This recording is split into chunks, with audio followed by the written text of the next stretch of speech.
Hey, Gold friends, it's me, Adrian, or Aiden. Either way, I'm still your host, and you are still listening to Susto, the podcast of ooky, spooky, scary stories. Welcome back, and if this is your first time, welcome to Susto. Thank you for joining us. Today is another guest episode. If you haven't listened, last episode featured Johnny and Eileen from Wiki Horror. That was such a fun episode, and this one is no different. I am so grateful and thankful to these amazing people who somehow have also found Susto and enjoyed it. It's just one big fangirl party. We just all admire and adore each other, and honestly, it feels amazing. A little bit about Veronique from her bio on her website. That's veroniquemedrano.com. Veronique Medrano is a Tex-Mex alternativo solo artist described by KSAT12's Good Morning San Antonio as, quote, a Tex-Mex artist with a voice as big as the Lone Star State. This artist's one-of-a-kind sound refuses to stay perfectly within the confines of regional Mexican music. Why can't I say this word? She effortlessly showcases her talent to innovate the Tex-Mex sound with 3 full studio albums, Loteria, Mi Año Dorado, and Encantadora, and 2 EP albums in 2020 and 2021, La Novela and Crying, an homage to Roy Orbison. Y'all, Veronique has some bangers. If you have not listened to them, 2 of the most popular ones are Mal Ojo and Mezcalmeria. This bio is great, but again, Veronique is a person that is hard to put in one box and hard to describe. You just have to listen to her. You just have to experience her music to understand what people are trying to say when they're giving her flowers, her flores. Recently, we started, interacting on Twitter, and finally I was like, you know what, Aiden, just do it. Just ask, because you never know. The worst answer you're going to get is no. So I straight up sent her a message and I was like, hey girl, I don't know if you listen to the show, but I'd love to have you on. And lo and behold, she's part of the Susto fam, and so she joined us for today's episode. I had so much fun just hanging out with Veronique. She actually visited my home studio / office, so it was really cool to share my space with another creative, another artist like her. As always, if you have any of your own scary stories that you would like me to share on the show or on social media, you can do so by sending me a DM. That's at Susto Podcast on all platforms. You can send me an email to sustopodcast@gmail.com, or you can leave it in a 5-star review. Let's go ahead and jump into today's episode. I hope you enjoy.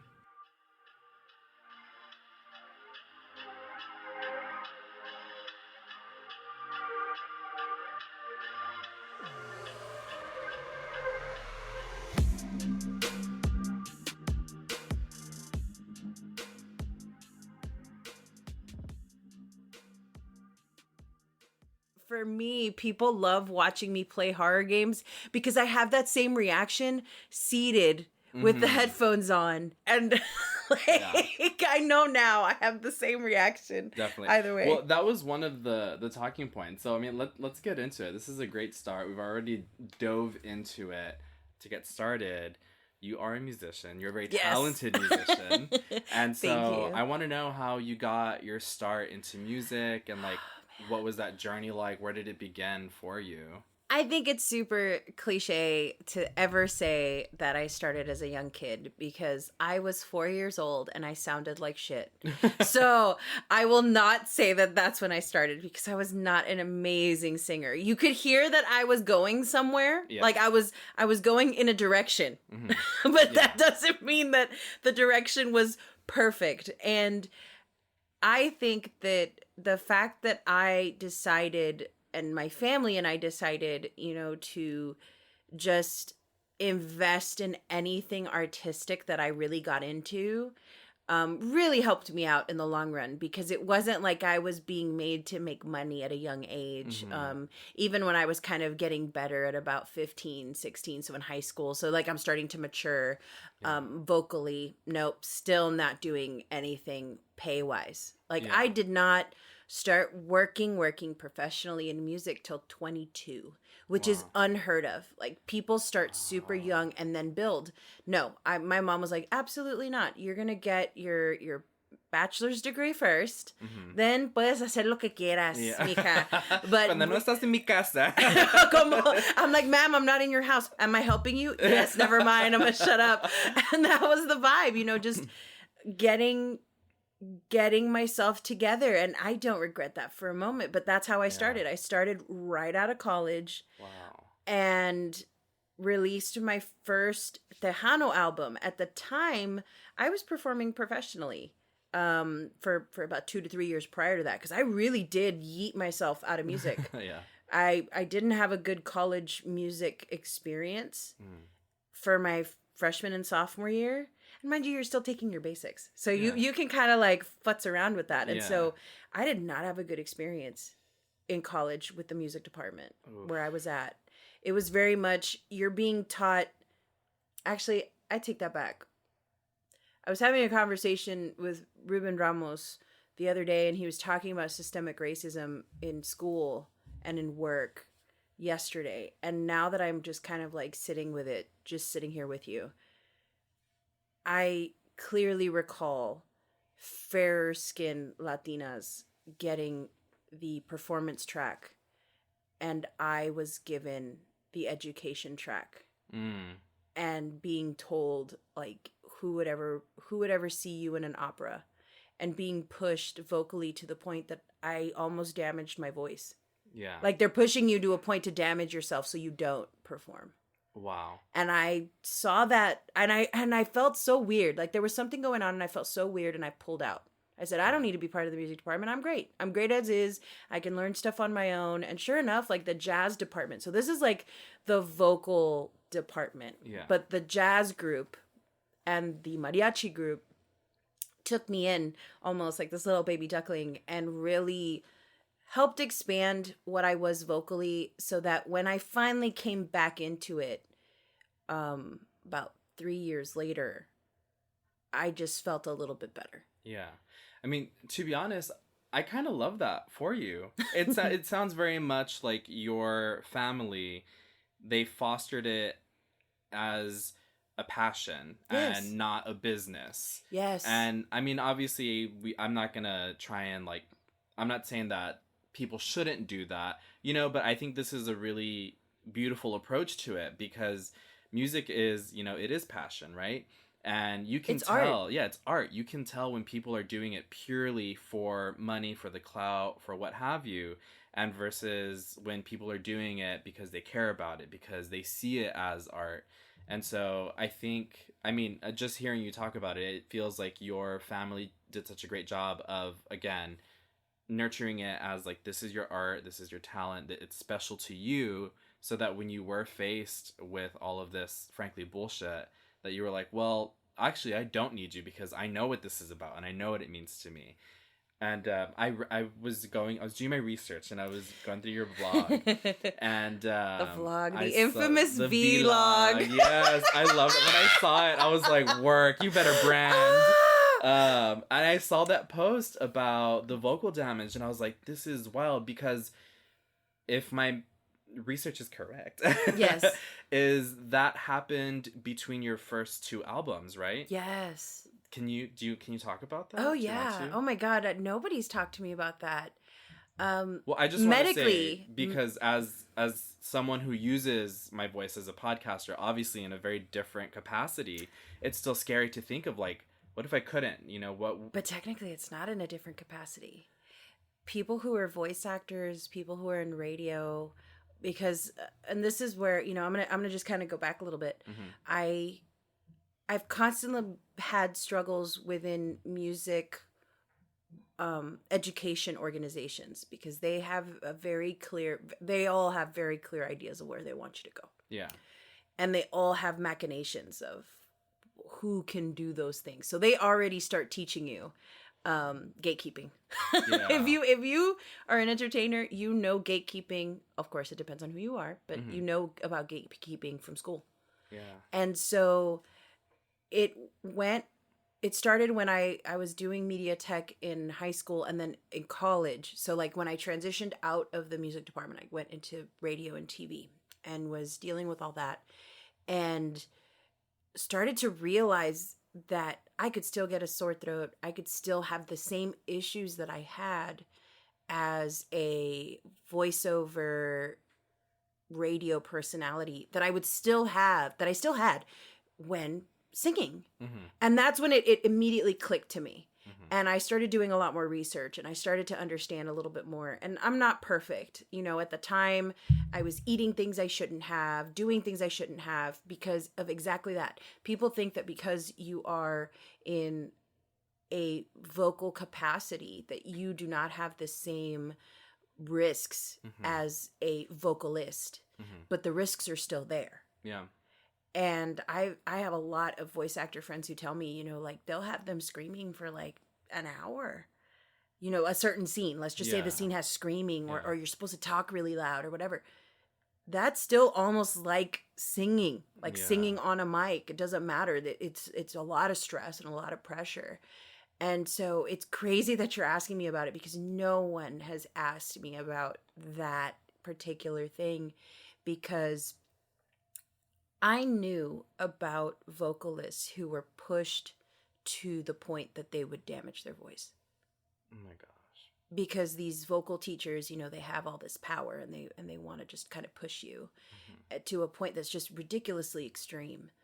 And I heard that was the first time. It was my sophomore year, and I was just about to leave the program. So it was around that time, and all of this weird stuff happening, that I heard about something called vocal nodes. And vocal nodes are these like calluses that get developed on your vocal cords, and it's really scary. People as big as Miley Cyrus, Adele, Pink, some of the biggest name acts in the music industry have had vocal nodes, have had to have surgery on their vocal cords to remove them, and then have this like months ends of, you know, rest. You can't speak. You literally are mute. You cannot speak a word to anyone. I'm fully aware that some of it is diet. I'm fully aware that some of it is how much you perform and for how long. That's why I think when some of these venues, like when you see, you know, bands being asked to play for 4 hours at a whack, that is just abuse. That is vocal abuse that you're putting yourself under, unfortunately, because you're trying to make that $500-600, and to top it all off, it's not even worth the money. Yeah. Like nine times out of 10, like the money is so low. I mean, it better be local, or you better really just want to be playing, because that's a lot. But that moment was so scary for me, because I was in between records, and I really was just at this kind of, like, my voice didn't sound right. I thought it sounded weird. Something was going on. I was getting a lot of sore throats. I'm like, and that can also cause issues too. When you have a bunch of like sore throats, nasal, sinus infections that go into your throat and then into your chest, all that coughing, all that stuff, like it's so minimal, but it ends up adding up, right? Yeah. To all that scratching and that and rubbing, to the point that you get a callus on your vocal cords. And so when I did that, I was a little nervous, because I was like, oh my God, just watch. I'm doing all this recording, and they're going to say, you have a node and you can't speak. Pues ahí va el vlog. All you guys are going to get are blogs now. Yeah, just all written. Sorry, you have to read, or a silent stream. Oh my God. Well, speaking of the streams, just to take like a really sharp left turn, I want to know more about what the term or the phrase Tex-Mex alternativo means. What that means to you, maybe. Is it literally just what it means? Is it just like alternative Tex-Mex, or maybe like what are you, I guess, trying to cultivate with that? I am trying to cultivate a space that accepts Tex-Mex music as more than just Tejano music, more than just Mexican music, and just really provide a space where we can have like these EDM Latinos that are very like cumbia, Tejano, very ritmo based, but that are EDM. That's one aspect of it. Then you have all of these alternative versions of what Tex-Mex music is. Could we have bilingual artists? Could we have, you know, things that lean a certain way over another? Because I have consistently throughout my entire musical career, have never been able to be put in a box. They couldn't figure out where to put me. I'd make a conjunto record and they still say I wasn't conjunto. I'd make a Tejano record. They'd say, you're not Tejano. I'd make a record that sounds like some of the current Mexican regional artists, and they don't want to put me there either. I'm like, okay, so you guys can't figure out where to place me, where to put me. And Tex-Mex came about because, unfortunately, if I just say Tejano, it's very limiting. you only think of like certain sounds. Yeah. But I don't sound like that. So it's not me being true, not honest, but true to the sound of the music, because the music that I make is very inspired by, alternative rock, EDM, jazz, the things that I really grew up on, especially in the 90s. The 90s, like right in the 1999, 1998 really was when most of my musical, taste really like started solidifying itself. I could even say earlier, because I was super big into Mana, Shakira, and those are not, your average, songs, like the average kind of music, so I'm fully aware that I'm not one thing, and I'm okay with that, because I would prefer to just make music that honors what I am, and yet at the same time is relatable to everybody. Because when you say Tex-Mex, your mind opens up, because you go, and I know this sounds funny, but it's like everybody knows what Tex-Mex is because there's Tex-Mex restaurants everywhere. They're not solely in Texas, despite the name, despite the moniker. If you say Tejano, it's very much like you have a very clear idea of what someone looks like, how someone acts, versus Tex-Mex. It almost lends itself to just being a lot more malleable and open. And so, yeah, it really is what it is. Exactly the way it sounds. Tex-Mex, but alternative. I love that. And so, then I think this is a better path for that conversation is, I think you as a person are very interesting, because what you create, it's not only music. I saw on your website like all this other stuff that you're doing with your podcast, with your streams, and I think it's so interesting. I'm definitely a person that wears a lot of hats in regards to like being creative. I mean, we're here in my office. You see, I have a heat press. I have a vinyl cutter. I've made like stickers. So like I love this space because it is so creative. Like I've walked in here with a little black kitty in tow somewhere. Yeah. And I saw that. Like I can see that this is a space where art is made, and that's. I don't know what the question was going to be, but in regards to who I am as a person, I tell people all the time, I am an artist through and through.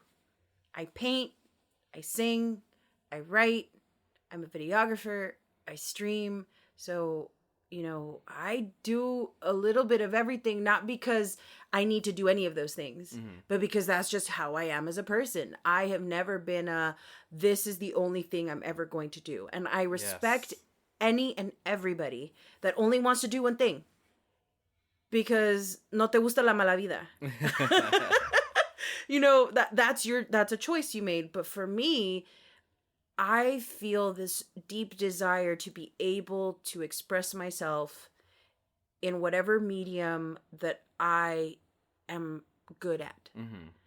And I'm always learning, and especially in the field of, in all of those fields, I'm constantly learning, I'm constantly growing, and I'm just big in that way, like where my brain goes, okay, like these are all the different ways that you can say a story. And I really love that. I love that I can create on multiple different levels. Yes. And because people can't. Not everybody can. It's hard, and it's a lot of work, but it's for me at least, it's fun. It brings me so much joy to branch out and do all of these different things and like find out how can I make them relate and connect. Again, when I was seeing or going through your site, one of the things that I noticed was the streams that you've done, and I saw that you have played some video games like Silent Hill, like Resident Evil, which are, of the spookier Dead by Daylight? Right? Is it? I always get it confused. I'm so sorry. You know what? They're not paying me enough to be promoting it. Yeah. So, I think it's Death by Daylight or Dead by Daylight. Anyway, there's been that one too. I've played some more indie games. I can't even remember what some of them are. One of them is like this weird thing where I had to crank a light and I had to go to all these different rooms and crank a light or else this ghost would get me. That one scared the ever living shit out of me in my house. Like, I think I almost flipped the computer. Like, I was like, it freaked me out so bad. I almost flipped the computer and straight up said, I need 2 minutes. And so I put a break on the thing because it got me. It got me good. And I have also played, this is my favorite game. And I'm really wanting to kind of explore it a bit more, which was Friday the 13th. Mm-hmm. Oh my God, that one was so good. Yeah. But the new one, which I heard about and saw, was oh my God, it's the guy that is in Spider-Man No Way Home. And he's in almost every one of Sam Raimi's movies. Oh my God, what's his name? Yes, but what's the movie? The movie everyone knows. Where he has like a chainsaw. Texas Chainsaw? No. Actually, yes, they came up with a Texas Chainsaw game too. Okay. That one's getting released, and I'm interested on that. I'm excited to see how that goes. I realized with this last trip to a haunted house, I'm scared of chainsaws, actually. Yeah. I'm not, me and chainsaws don't vibe, but the Evil Dead. Evil Dead came out with a video game. Really? Yes, and it looks so good. I have not heard any bad reviews on it, that it's really good. Do not play not Paranormal Activity. Do not play the Blair Witch game. It is not worth it. No, really? It's bad. No, te vas a enojar. Te vas a enojar. Because I love that movie. It's iconic to me. It's one of the very first scary movies that I remember being allowed to watch, and like I will never forget that one. I love it so much. You know what's crazy is I was listening to another podcast called Unspooled, and it really gave me this huge appreciation for it because they're breaking it down, and it really, once they went through everything, I couldn't help but like really sit there and go, man, this has to be one of the top 5 horror movies that changed the horror genre. Let me preface that 100%. There has to be 5 movies that have created changes within the horror genre. That is definitely one of them. Friday the 13th, another one, because you get into the gore, but that was like the first super gory one that really made changes in the industry, but the reason I was expecting more from the game, but the thing that really I appreciate about Blair Witch is that it is truly still the only horror movie and the only cinematic film that was it was all improv. I actually just heard an episode on a different podcast called Wiki Horror. And I need to listen. I'm going to send you a link. I love them. Johnny and Eileen. And they spoke about the Blair Witch Project, and they talked about that, how the majority of the film was improv, and even some of the actors were just people in this town that they went up to and were like, hey, can you help us make this movie? Just talk about this. Oh yeah, or, like, and then this up. The 2 craziest scenes in the movie, which again, remember, all of this is improv. This entire film is just completely improv. None of these people were scripted. If anything, I think they had a safe word. That's about it. It was tacos. Really? Yep. They talk about No. I need to know who the DP was I don't know if it was the safe word or if it was where they told the actors like, stay where you are, we're setting something up, something like that. But it was one of their like code words. So yeah, I love that. Yeah, you have to. Porque yo soy gordinflona. I would say tacos way too many times. I would ruin the whole movie. That's why I'm not hired on those things.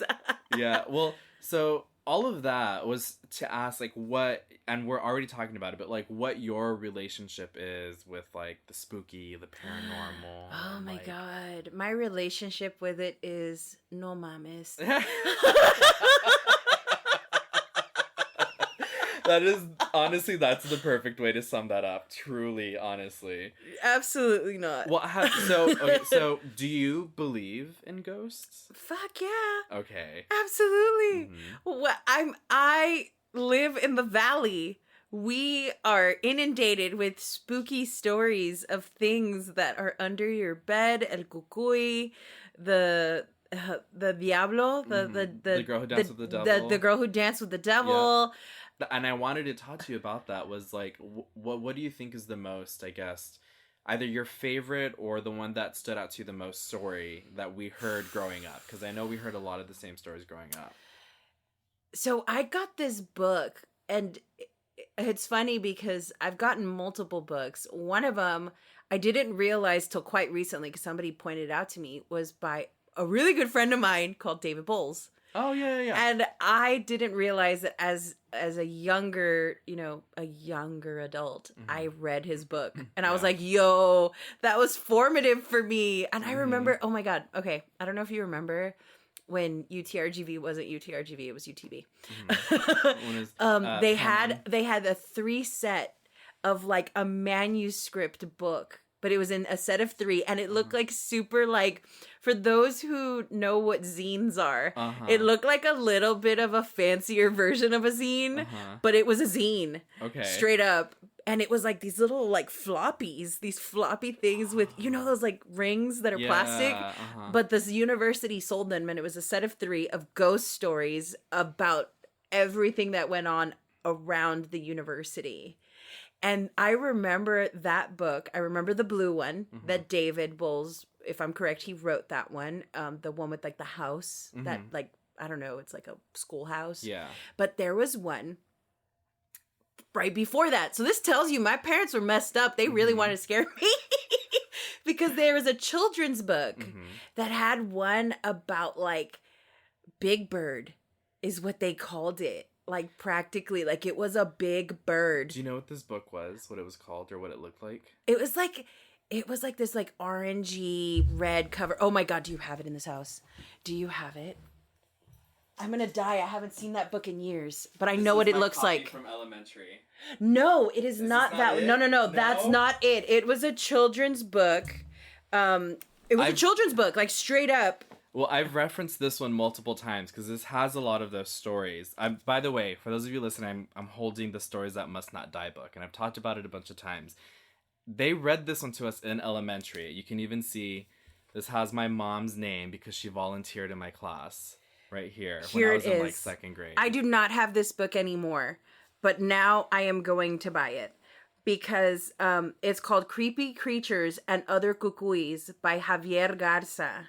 No, I've never seen that. This book scared especially because when you look at, like, I'm going to show you the artwork. One, it's really cool because he does it like a loteria card. If you look at the top corner, but he doesn't put names on each one. But like the one that scared me was this one.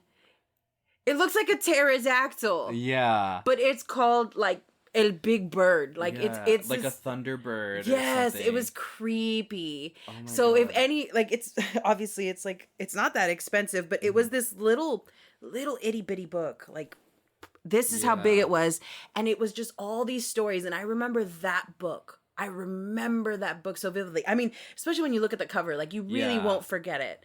And that book, the scariest story from the book was the donkey lady. Yes. That was the scariest story. There's so many. I mean, as with all of these stories, there's like so many versions. So there's a version of the donkey lady, I think from San Antonio, is the one that I've heard about the most. And what was funny is when I was at the library, so I worked at the library in South Texas as a librarian for a good bit, and this book right here that you have was not allowed to be checked out of the library because people would just take it and keep it. Well, and because of my mom did. As my mom did. So you kept our copy. No, I'm just kidding. But, you know, like, that was the thing. But it's almost like, especially with this book, because I think there's more than one version of this book. He has more than like one. 3 or like 5 volumes. Yeah, and with this one, I would remember people just, like, take it. Like, take it. They would try to take it home. So then we pretty much made it to where nobody could check it out, which I thought was a little sad. But it's so clear to me, at least, that people just love horror, period. It's so in our culture. Like, especially in the Valley. I know, like, there's the whole what's the word, not phenomenon, but like there's like everyone has their like campfire moments, you know, where like we all sit around and we tell scary stories. But I feel like I think for me growing up, like especially in the valley, for the valley, it was like all the time. It was always on, and it was like, you better behave, or Lechusa's gonna get you, or Cucui's gonna get you, or any like. Yo, I saw Lechusa one time coming back from like a recording session. Oh. And yo, that scared the ever living bejesus out of me, because I'm in my little car and I'm driving from the studio, and it's out there like. It's out there in like ranch, so like around Weslaco, like it's somewhere in that area. But if you guys don't know, obviously don't know Weslaco is just Westloco is like different like neighborhoods, but large stretches of land, large stretches of what feels like just ranch and farm and stuff. But then you have like these little cul-de-sacs like scattered in between. So it's a little odd. So I leave this, you know, neighborhood, and I'm going down this road. And mind you, it's not a dirt road. It's paved. We're good. And I see this huge barn owl, and it's like flying after my car, and oh my god, I lost my mind, because all I see are these huge wings, just huge. And then I slow down, because I'm like, okay, maybe if I slow down, it'll hit my car. It'll hit my car, and then I can run away. Like, then I can keep driving away. Like, it'll hit up from the behind, because I see it flying above the car, and then it flies over my car and pops itself on a little like fencing up ahead. And I'm like, okay, I've slowed down. I'm gonna just so I roll down the window and I look at it. For what? Because I told it to just let me go home and be chill. And it just looked at me like, and it was a white barn owl to top it all off. It's like white. I had never seen one of them in person. They're big, and they are unnerving as hell. Yeah. That's the reason I haven't watched that one movie with the girl from Resident Evil. I never remember her name. Mila Jovovich. Yeah. And she did a movie with a barn owl as like the front cover of the movie. I was like, no fam, I'm not watching that. I'm out. And so sure enough, I like rolled it down the window. I looked at it looked at me, and I said, I looked at it, and it looked at me. Oh my And God. I said, hey, just let me go home. I'm chill. And it just kept staring at me. And so I'm like, okay, I've already said everything I need to say to this owl. And I roll up the window and continue to drive. And it just follows like I saw its head turn from the side mirror, just looking at me as I left. Ew. And I'm like, no. Oh my God. Yeah, I've had a couple encounters. One was at, there's this, I don't know if you know it. Are you familiar at all with the Delta area with like Ercachelsa, Monte Alto? Yes. Where the Delta Lake is, like if you can't swim in it because there's amoebas.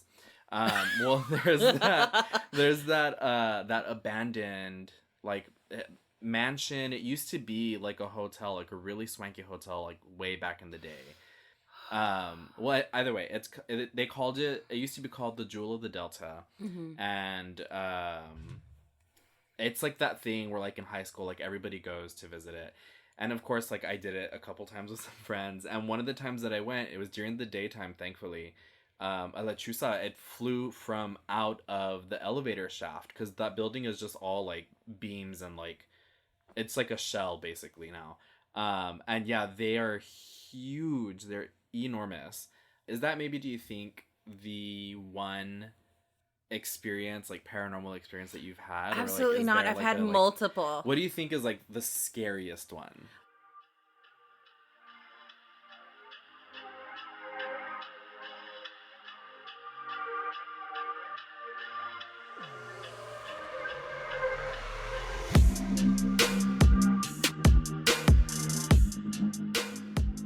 Okay, I don't know if this is scary or it should be scary. Maybe I should have seen it as scary. I didn't, because I was going through it at the time. And so I am coming back from a date on Valentine's Day in McAllen. and I am driving back down home. And I get to this one spot, which is around San Benito to Rancho Viejo. Mm-hmm. And at the time, I mean, it still kind of has the issue now, but not as bad as it used to be. But they had no lights on the highway at all. Mm-hmm. Like, imagine yourself just driving. I mean, is it a freeway? Freeway. It's the freeway. Yeah. Sorry. There's no lights on the freeway, which is really weird. On the highway, it's normal, but on the freeway, it's absolutely not. Yeah. And so you have lights, and then no lights. And of course, and this is for, I want to say like maybe 10 miles worth of like no lights. So after a few minutes, it's late. It's about 2 a.m, by the time I'm getting into that area. And next thing you know, I am in my grandmother's house. And I'm talking with somebody who's, sitting right next to me. And then somebody is talking shit in front of me. And I don't like it. So I'm arguing with them. And they're walking, they're like, nah, nah, nah, and they say something about me to me. And of course, me being the way I am, I don't take that kindly. And I'm about to walk through the door that they just walked past to continue the argument. As I'm walking towards this like opening door, whatever, I hear this low rumbling sound. And I'm like, I wonder what that is. And I shrug and I hear somebody behind me calling my name. So not in front of me. I'm trying to walk forward, but someone behind me is calling my name a few times. And I'm like, whatever. And they're like, no, Veronique, it's not worth it. And I'm like, oh, fine, I'll be the bigger person. And I turn around and boom, I'm awake. And there is this huge, like, I guess you would say like the brights of somebody's car are like bright behind me. But I am like this close. I'm not even that far from the median on the freeway. My car is close. Oh my God. So, oh no, this gets weirder. No. Oh yes, this gets weirder. Oh no, we're not over. That's not the end of the story. So I start moving my car into the lane. So I'm no longer in the lane. So I move into the lane. And I hear the rumble. As I'm going back, I hear that safety rumble that they put there. And I realize what that was. Like, it dawns on me, but I'm like, I'm super mad. Like, this is how crazy I am. I'm super mad at this point because those brights haven't left. They're on me. So I'm thinking, shit, it's going to be probably a cop. It's 2 a.m. Like, hey, you know what? If a cop dings me, that's my bad. Like, I shouldn't have been sleeping on the road. I should have pulled over or whatever if I was getting tired, but I didn't. But it was so fast. It happened so fast. Like, that was the other weird part about it too. It happened so quickly. I didn't even dawn Almost on me. like you like passed out, or I don't know. So I get into the lane. Brights are still on me. Close on my ass. Like, they're everywhere. They're in the sides. They're in the side mirrors and the rear view. And if I turn around, the lights are just huge and bright. Like, I can't, like, you know how you do that quick turn? Still, like, just brights on me. So I wait a few seconds. I'm on the lane. I wait a few seconds, thinking I'm going to see the cop lights. Yeah. They're going to just go, pew, yeah. and then I'm going to pull over. Nothing. So I move into the next lane, thinking, okay, it's somebody that, they want to pass me now. So I go into the next lane. Psst, and then it goes with me. And I'm like, okay, now you're just being a dick. Like, I'm super pissed. I'm like, okay, whoever this is being an ass. Yeah. So I finally move into the third lane, which obviously is like your slowest lane. And I'm chill. I'm chilling at like a 45. I'm like, okay, I'm going 45 on the freeway. Yeah. This person is on my ass. Like, let this be done. And I get into that last lane. Brights still everywhere. And I turn. I do that turn. I turn. Nobody. Nobody to the left of me. Nobody to the front of me. There's still a few more miles to go of just darkness. No cars that don't have their lights on, by the way. That too. Like, don't think I'm crazy. Like, for reals. No cars in front of me, no cars to the left of me, and not a soul behind me for miles. All those lights, gone. Oh my, I'm literally getting chills on my neck. And I get the shakes. The moment that happens, I get the shakes and I pull off. I'm like, okay, I can't do this. Like, I pull off to the safety and I start bawling. And there's nobody around for miles. I was tripping. What?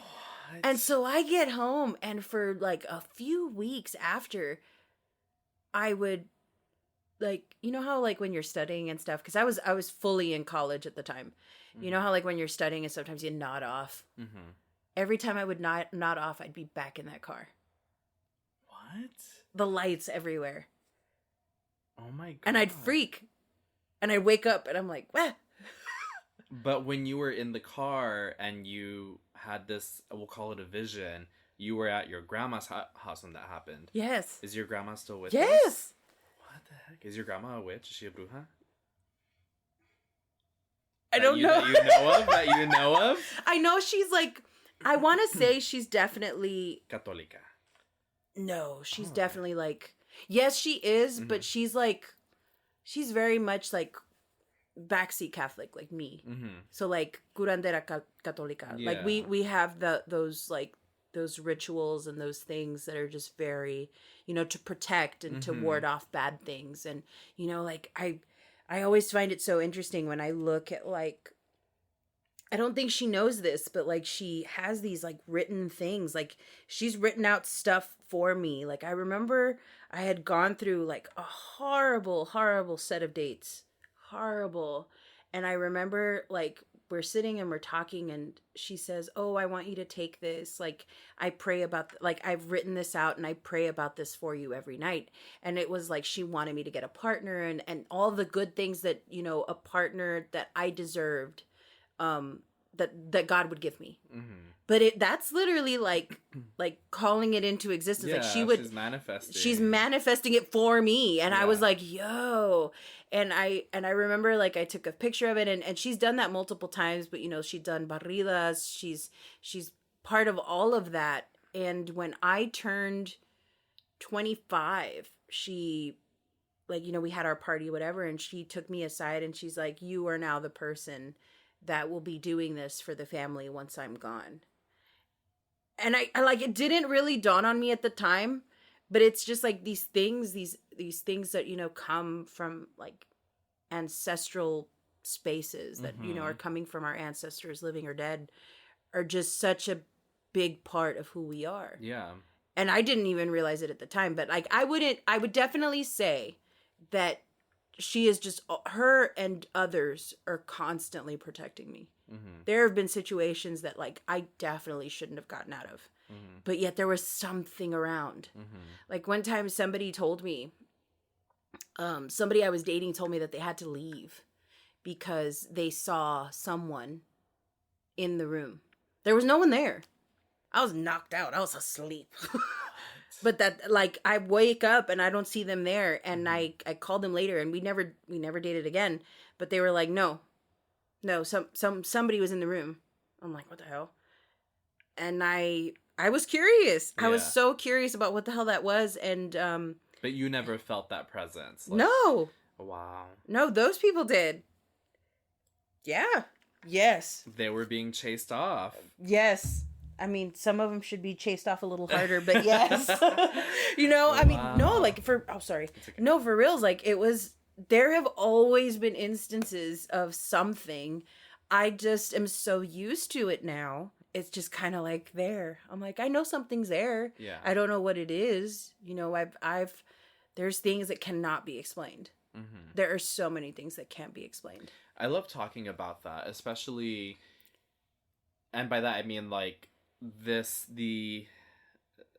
phenomenon of like, especially with Latina people, especially with like Catholic people, how it, like, a lot of us and a lot of our elders especially, like, they're straight up brujas, but if you ask them, they're like, no, eso no es de Dios, and like, Oh, my I'm a grandma never Christian you know what's really woman. good is she never says that. She Yeah. never goes, oh, eso no es de Dios. Yeah. She is, I don't know if it was because of her upbringing. It's never something I've talked to her about, but I definitely do believe it's possible that it's because of her upbringing. But my family is very artsy, but also very superstitious.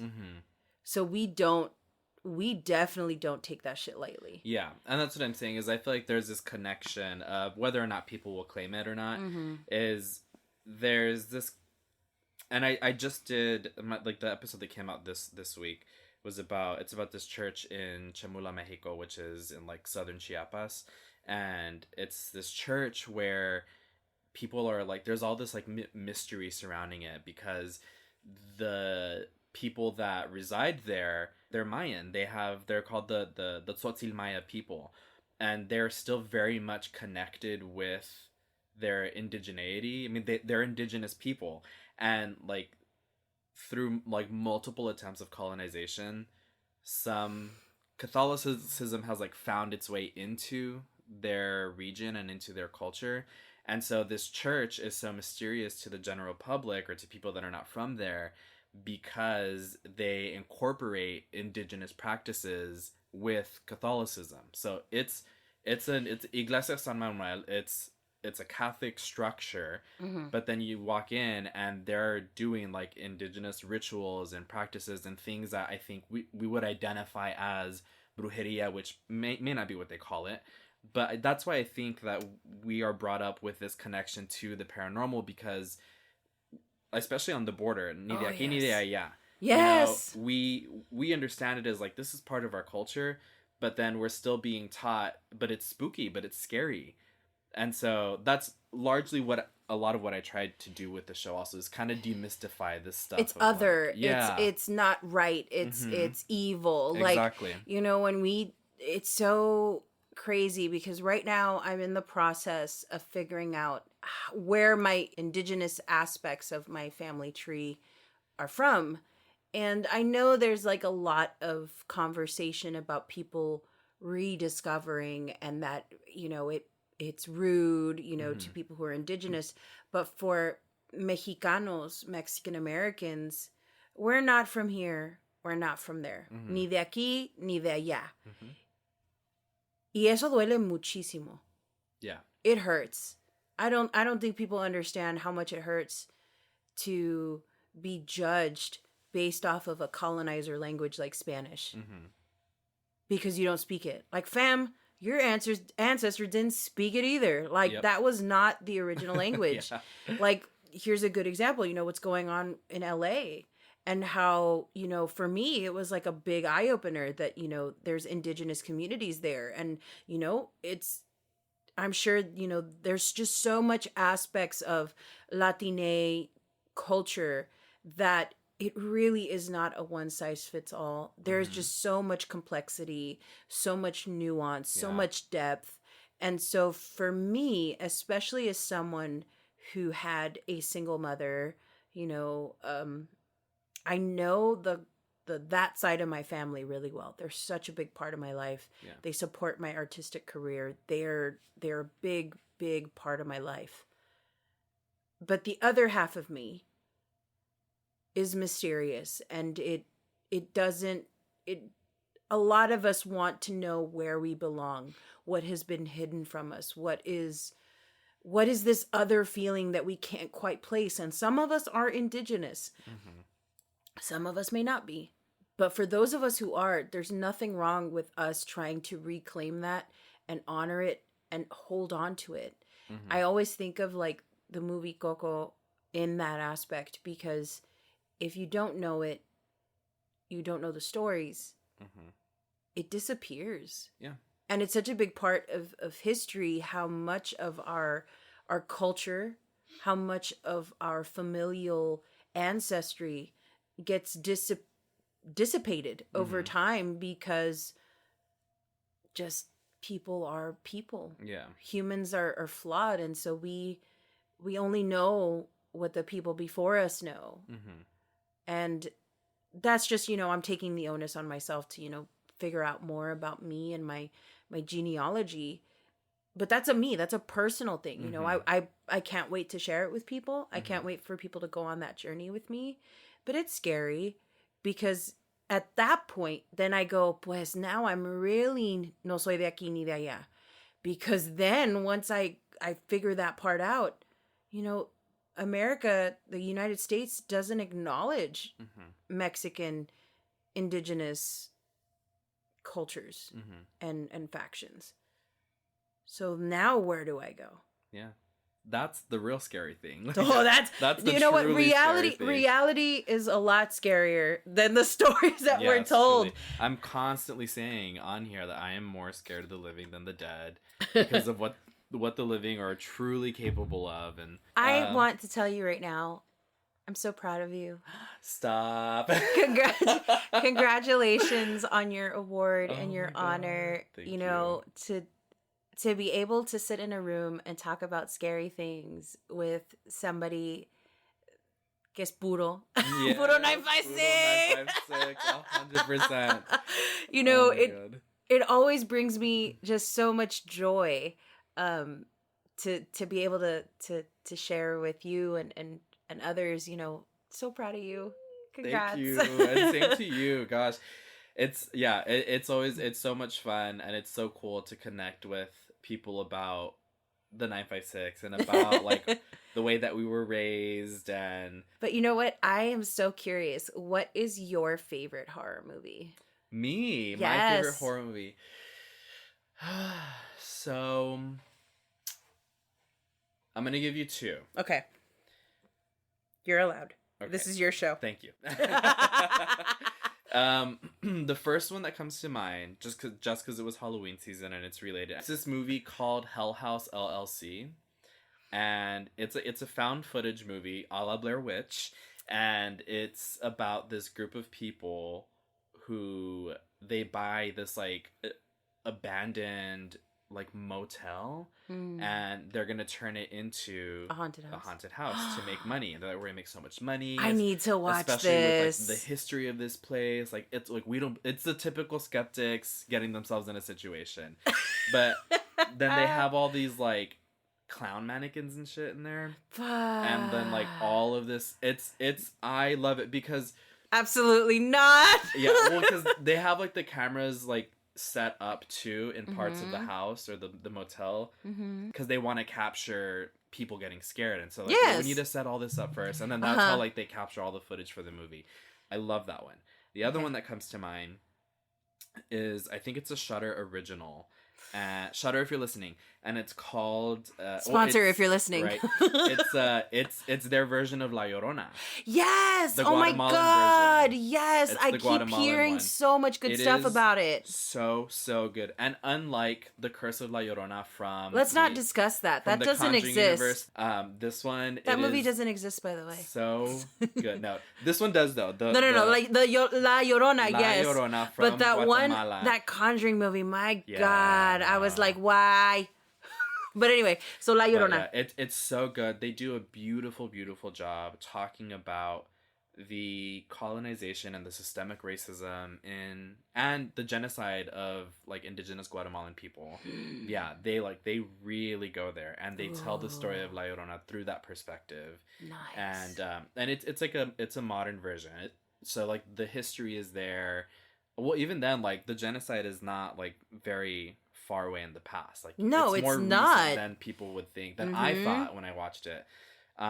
So yeah, that movie, I think it's so well done. I think they submitted for an Oscar. I think they submitted. Yeah, they at the time that it came out, they did submit for consideration. I do remember that. Yeah. They didn't. I don't think they made it through, but it was just like I really wanted that movie to go further. I hadn't watched it, but like my thing is I wholeheartedly support, just these creators that come out with these horror movies that are just so unique in scope. And so with that in mind, like mine was Midsommar. I talked about this recently on a live stream. I saw the first half of Midsommar. And we had to stop watching because I think it was like a work night or something, or like a school night, and I don't know who it was. I could have kept going, but someone was like, "No, like we have work in the morning." Like, and it was already super late. It's a long movie. So, yeah, it's not a short movie. So we got like halfway through, and I've been meaning to finish it, to like watch it all the way through. I know people make jokes about like elevated horror, and there's no such thing. Horror is not, there's no difference. There's like nothing to be elevated. There's nothing to be elevated about the genre. So when people say that about it, that's not the reason I love it. Yeah. The reason I love it is because it is such a wonder. It does such great cinematography with, like, you know, showing the experience of being on drugs. Being on, I think it was like shrooms or like a tea, like something kind of like ayahuasca. Yeah. And so you're kind of feeling it, and at first you're like, you know, you think it's you. You think it's you, and the way the lights are playing, like the way it's like strobing, casi. But no, it's literally what they did there. But the other part is it's a really good way to kind of go through like a breakup in a horror movie. The other one that I think is just really up there, but people do not talk about it enough, is Ready or Not, with the bride who... Oh, I've never seen it. It is, and I've always wanted to watch it. I don't know. The most amazing movie that I love. Where they're like chasing her. Yes. Right? Okay. Yes. I gotta watch that. But like it was one of those movies that I was like, wow. Like I saw the trailer, was hooked. Was hooked on the trailer. But then when I watched it, I was like, yo, this took a whole different like spin. And so you're thinking that, you know, something's gonna happen at the end, and it turns on its head, and then it ends the way it ends. But it's beautiful. Like, you don't have to make that into a big series. The other one, I'm gonna go with 3, was Trick or Treat. I've never seen that one either. That one, I still fight that one should have gotten the VHS treatment, should have gotten the Saw treatment, in the sense that it was the way it was filmed was like an anthology, but all in one night, and everybody is connected to everybody else. And when you talk about like those top 5 movies that for me like changed the horror genre, like were impetus in changing how things are seen. Yeah. You wouldn't have the success of VHS if you didn't have Trick or Treat. Ooh, okay. I know it's huge. And I've heard nothing but good things about it. It's one of those that like I just, for whatever reason, I never got around to it. And it's not that I don't want to watch it. I do. I haven't. It feels like one of those B movies. Yeah. That's also what's wild, is it feels like a B movie that's like a straight to VHS, straight to DVD. Yeah. But once you get into it, like, it's just so well structured, so tight. I have homework to do now. I have homework to do. Ready or Not and Trick or Treat. Yeah. No, Ready or Not, Trick or Treat. Yeah, for sure. Oh, and then finishing Midsommar. And finishing Midsommar. I didn't finish the assignment on that one. Oh my goodness. Well, Veronique, thank you so much for doing this. This was really cool. I was so excited. Honestly, I had been following you. I think the way you stumbled upon me was, I think you were interacting with like somebody else. Like, it's like a friend of a friend kind of situation. You know what I think it was? It was that during Hispanic Heritage Month, and I didn't do a good job of it this year just because I was like, I don't know why this year felt like a burnout on Mexican Heritage. We do it all year long. I know, right? We do it all year long. Exactly. And I remember last year, I had put out a call to everybody saying, oh, hey, you know, what are the creators?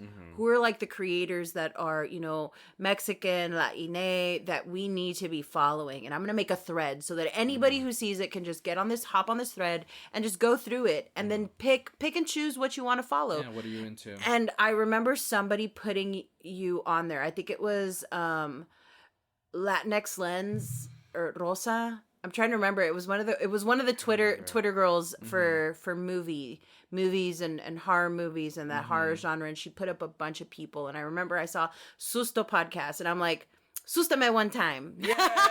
And I was like, yes. And so I clicked on it. I followed the podcast, and I would like periodically listen to it. And I think I remember telling you that like one of the recent ones that I absolutely loved was the one about the nun that like threw herself off of the church, or no one knows if she committed suicide or it was an accident, but that like Mr. Dude that was supposed to come back to be with her from war. Nope, he's dead. Sorry, spoiler alert, he's dead. I mean, honestly, if they haven't listened to it yet, that's on them. Well, I've certainly had an amazing time. Thank you for swinging by. Tell the people where they can find you. So you guys can find me on Instagram or anywhere that you cheesemate on your friends at Veronique Medrano on Instagram, Facebook, and TikTok. On Twitter, it's Veronique956, and Tumblr, it's Veronique956 and Veronique Medrano. I'm going to post all of Tumblr is coming back, man. That's what I've been hearing. I mean, with the way Twitter's been acting lately. But yeah, I'm going to put all those links in the show notes. You all can find them down there. So make sure to give Veronique a follow. Listen to her music. Yes. And if you're a big party animal, then listen to Mezcal Maria. That is my favorite. She's been on repeat these last couple days. Let me tell you something. If you don't know what mezcal is, girl, it is the Mexican moonshine. So be careful. I put that warning label on that song. Be careful drinking mezcal. Yeah. Listen responsibly. Exactly. Y no te asustes. Asústame one time though. Bye. Bye.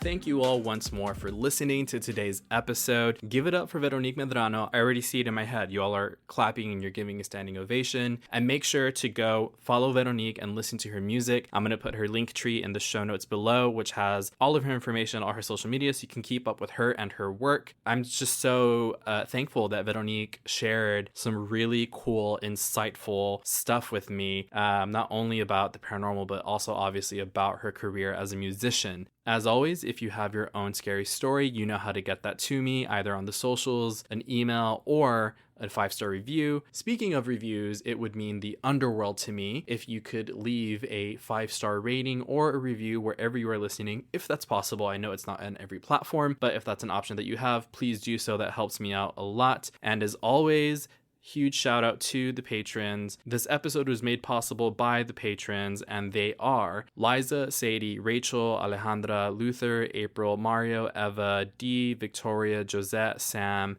Angela and Co, Mandy, Julianne, Karen, Lori, Julie, Cami, Jeannie, Monica, Desiree, Anna, Denise, Brenda, Jenny, Ashes, Nere, Marlene, Michael, Ashley, Amanda, Ray, and William. Thank you all so much for your support. It warms the deep, dark abyss that is my heart. If you all missed it, we did some live streams recently. The movie live stream, I talked about that last episode, but that was so much fun. I'm excited to choose December's movie. I cannot believe it is already December. When this episode comes out, it's going to be December 1st. So stay tuned.